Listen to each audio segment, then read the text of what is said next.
হুগলি জেলার ভদ্রেশ্বরের সুপ্রাচীন ছোট্ট এক জনপদ ধিতারা। প্রতি বছর স্নানযাত্রার দিন থেকে এখানে অনুষ্ঠিত হয় শতাব্দী প্রাচীন বারোয়ারি পুজো। মহাদেব, শীতলা, কালী, সিদ্ধেশ্বরী ও আরও অনেক বৈদিক ও লৌকিক দেবদেবী একসাথে পুজো পেয়ে থাকেন। আর সেই পুজো উপলক্ষে আয়োজিত হয় বাংলার নিজস্ব ঘরানার ডাং পুতুল নাচের অনবদ্য আসর। এই খাগড়াকোনা জ্ঞানদা চক্রবর্তী পুতুলার সংস্থার পক্ষ থেকে আন্তরিক প্রীতি, শুভেচ্ছা এবং অভিনন্দন। এবার আমরা আমাদের মূল নাটকে প্রবেশ করব। সেই নাটক মঞ্চস্থ করার আগেই আমরা প্রথমেই স্মরণ করব যিনি এই নাট্য জগৎকে আশীর্বাদ দিয়ে ধন্য করেছেন, সেই পরম গুরু শ্রী শ্রী ঠাকুর রামকৃষ্ণদেব।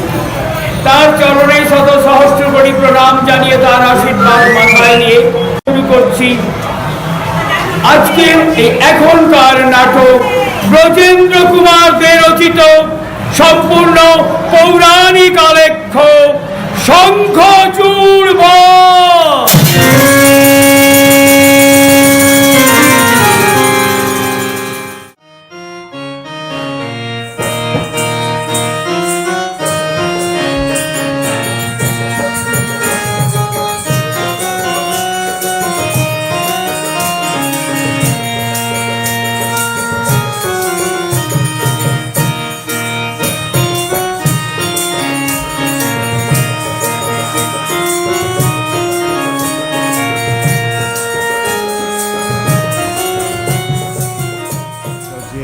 এটা ডাং পুতুল, তারের পুতুল, মানে সুতোর পুতুল, গ্লাভস পুতুল আছে, বেনি পুতুল আছে। হ্যাঁ, পুতুল নাচে ধরুন নাচানো হয়, যেটা হচ্ছে কাঠের পুতুল তো আর রড দিয়ে। তারপরে নাচানোর ভঙ্গি হচ্ছে দু হাত ব্যবহার করতে হবে, কোমরে হচ্ছে একটা লাঠিটা লাগানোর জায়গা থাকে, সেখানে লাগে দু হাত দিয়ে আর কি নাচানো হয়। হ্যাঁ, তারপরে আমরা হচ্ছে অভিনয় করে করা হয় 4 থেকে 5 জন ব্যক্তি। নাচানোর মধ্যে 4 থেকে 5 জন আছে নাকি।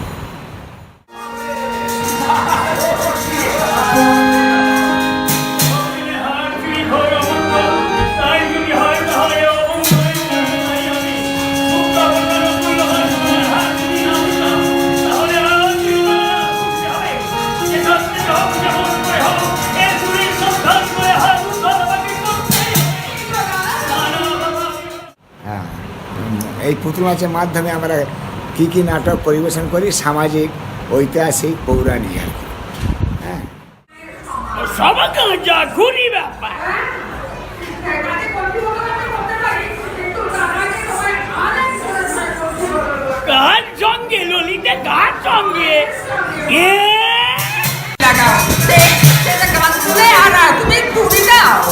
সত্যি তুই বৌদিকে এসব কথা বলবি? হ্যাঁ রে হতভাগী, আমি না তোর কাকা।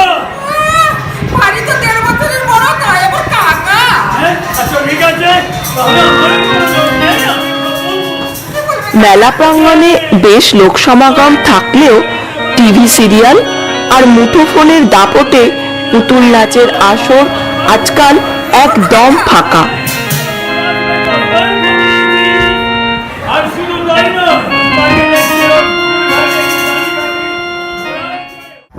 অভিনয় তো মানুষই করছে, পুতুলের মাধ্যমে আমরা দেখাচ্ছি, অ্যাক্টিংটা দেখাচ্ছি পুতুলের মাধ্যমে। কাহিনী ওই ভৈরব গঙ্গোপাধ্যায় লেখা, প্রসাদ ব্রজেন্দ্র, এইরকমই সব ওই একই যাত্রারই বই, এগুলো সব যাত্রার বই।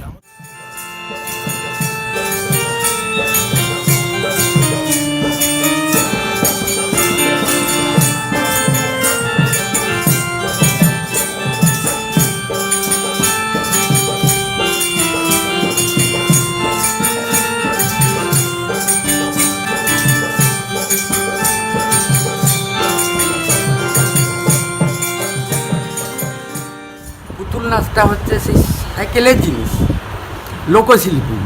এটাতে গোড়া উপরই সেই প্রথম থেকে ছেলেরা মেয়েদের ভূমিকায় অভিনয় করত। যেমন যাত্রাতে ছেলেরাই তো মেয়েরা করতো আগে।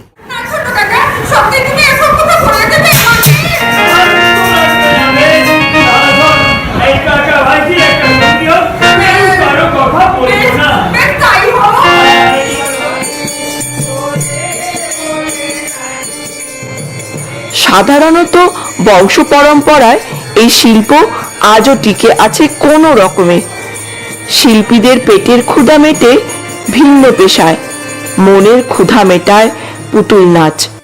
সারা বছর ধরে 50 বছরই গান হয় পুতুল নাচের মাধ্যমে। আমাদের সবাই পেশায় যে কোনো একটা পেশায় যুক্ত। আমি যেমন অন্য পেশা হচ্ছে আমি যাত্রা ডাইরেকশন দিই, সেই সঙ্গে আমি টিউশন করি। আমি রেডিও টিভি আমি তো দোকান বলে দিচ্ছি সব। আমি নিজেই সারাই, দোকান আছে বাড়ির সামনে।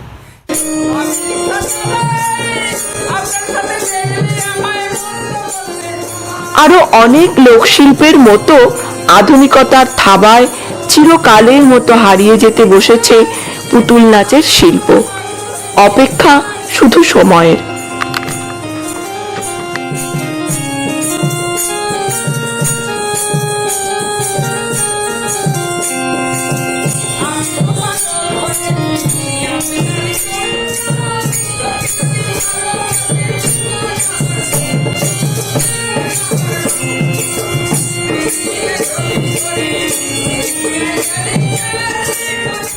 হ্যাঁ, ওগুলো করি, অবসর সময় বলে ওইটাই কাটে। আর এটা তো শখ, নেশা, মনের খিদে। আমার তো 43 বছর হয়ে গেল, 43 বছর হয়ে গেল। এবার দর্শকরা খুশি হলেই আমরা খুশি আর